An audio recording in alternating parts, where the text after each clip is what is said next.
Anıltana bağıt üçün nämeler gerek? At gerek, yol gerek hoş hayal bilen. Her hoşguyumda kämil bolmana derek onun barha, kıyın düşýänine razymen. Razy, çynym bilen sadany söýýär. Razy, halal taşagymda çöregim. Razy, çalarypdyr taşlarym eýýäm. Razy, herne çalarmandyr yüregim.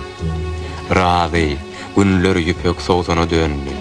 Razy, yüregimde ödügen ağysy. Razy, madam güneş bolsuna dolly, şu asman hem şu zeminin arasy.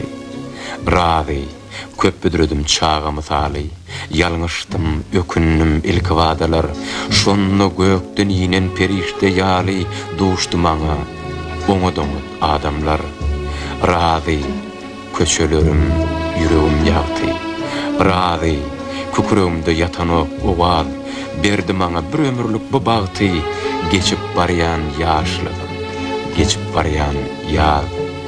Razy, joşdum toprağımın toyunna, duduny syladım, soğuşdum ýasyn.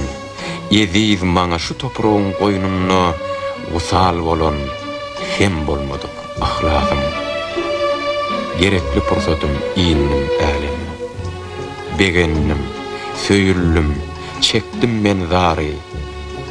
Ine, şu zatlarym meni täleýme, müýesser edenine, mün